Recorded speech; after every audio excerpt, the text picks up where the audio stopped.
নমস্কাৰ সৰু সৰু কিন্তু ভয় লগা কিছু ভৌতিক ঘটনালৈ প্ৰত্যেক দিনাখনৰ দৰে মই ঝৰ্ণা আহিছোঁ আপোনালোকৰ কাষলৈ আৰু আজি গুৱাহাটীৰ ভৰলু মুখৰ পৰা হেমন্ত দাসে লিখি পঠিওৱা এক বৰ শিহৰণকাৰী অভিজ্ঞতা আপোনালোকৰ কাৰণে লৈ আহিছোঁ। এই অভিজ্ঞতা বিৱৰি কোৱাৰ আগতে অনুৰোধ কৰিছোঁ, যদিহে আপুনি মোৰ ইউটিউব চেনেলটো এতিয়াও ছাবস্ক্ৰাইব কৰা নাই, যদি বেয়া নাপায় ছাবস্ক্ৰাইব কৰি থ'ব।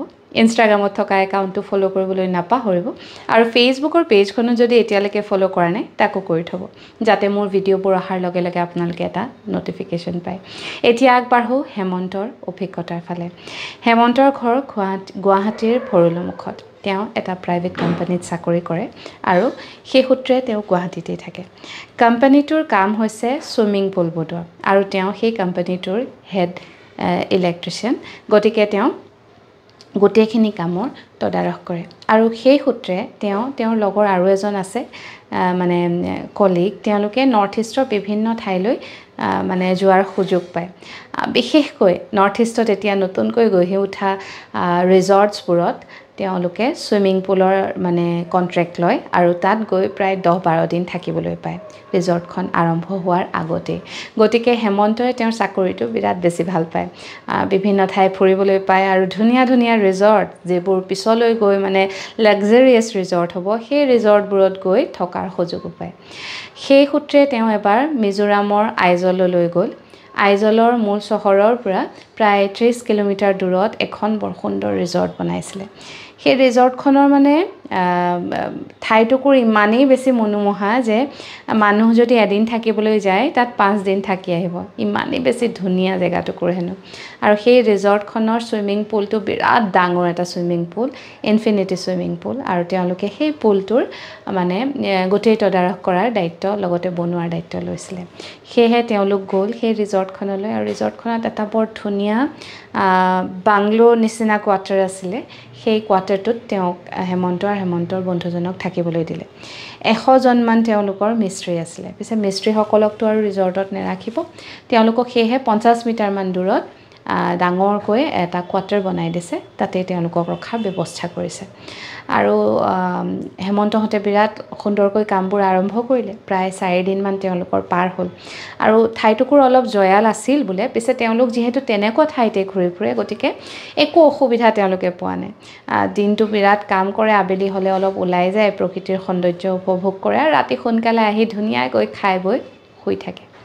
এদিনাখনৰ কথা, সেইদিনা হেমন্তৰ বন্ধুজন ইতিমধ্যেই হৈ পৰিছে, কলিগজন, কিন্তু তেওঁৰ টোপনি ধৰা নাছিলে। সেয়েহে তেওঁ মোবাইলটো চাই আছিলে আৰু তেওঁলোকৰ যিহেতু একদম জংঘলৰ মাজত আছিলে ৰিজৰ্টখন, গতিকে সদায় তেওঁলোকে লাইটটো জ্বলায়েই শুৱে আৰু কাৰেণ্ট গ'লেও তেওঁলোকৰ জেনেৰেটৰৰ ব্যৱস্থা আছে, গতিকে একো অসুবিধা নহয়।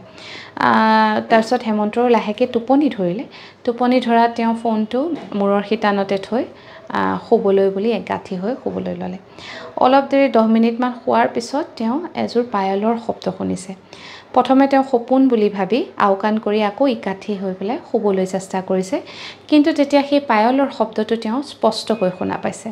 লগে লগে হেমন্তই চকুহাল মেলিছে আৰু চকুহাল মেলাৰ লগতেই ফ্ৰেকশ্যন অফ ছেকেণ্ডত কাৰেণ্টটো গুচি গৈছে।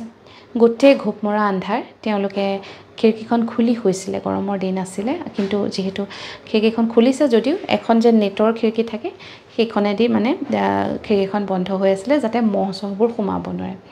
বাহিৰত কেৱল জোনাকী পৰুৱাৰ পোহৰ আৰু জিলিৰ শব্দ আৰু ঘোপমৰা আন্ধাৰ। হেমন্তৰ অলপ খেলি মেলি লাগিছে, পায়লৰ শব্দটো তেওঁ শুনিয়ে আছে। তেনেতে তেওঁ কি কৰিব কি নকৰিব ভাবোঁতেই খিৰিকীখনেৰে এজাক বৰ চেঁচা বতাহ সোমাই আহিছে আৰু সেই বতাহজাকৰ লগত যেন কোনোবা এজনী ছোৱালী উৰা মাৰি আহি তেওঁলোকৰ ৰুমত পৰিছেহি। আন্ধাৰৰ মাজতো তেওঁ এটা অৱয়ব দেখিছে। অৱয়বটো দেখাতকৈও ভৰিহালৰ পায়লৰ শব্দ তেওঁ স্পষ্টকৈ শুনিছে। প্ৰথমে ছোৱালীজনীয়ে তেওঁলোকৰ বিচনাখনৰ চৌপাশে ঘূৰিবলৈ আৰম্ভ কৰিছে।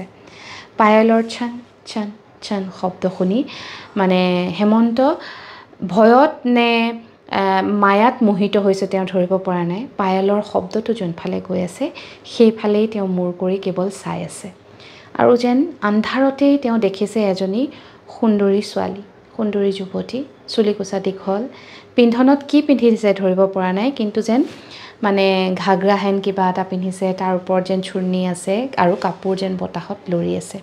ছোৱালীজনীয়ে প্ৰথমে লাহে লাহে তেওঁলোকৰ গোটেই বিচনাখন প্ৰদক্ষিণ কৰাৰ পিছত লাহেকৈ তেওঁলোকৰ বিচনালৈ উঠিছে।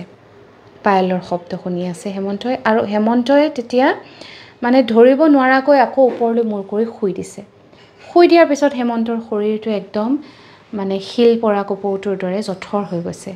আৰু তেতিয়া হেমন্তই অনুভৱ কৰিছে ছোৱালীজনীয়ে ভৰিহালেদি দুয়োজনকে গছকি এবাৰ ওপৰলৈ আহিছে, এবাৰ আকৌ তললৈ গৈছে।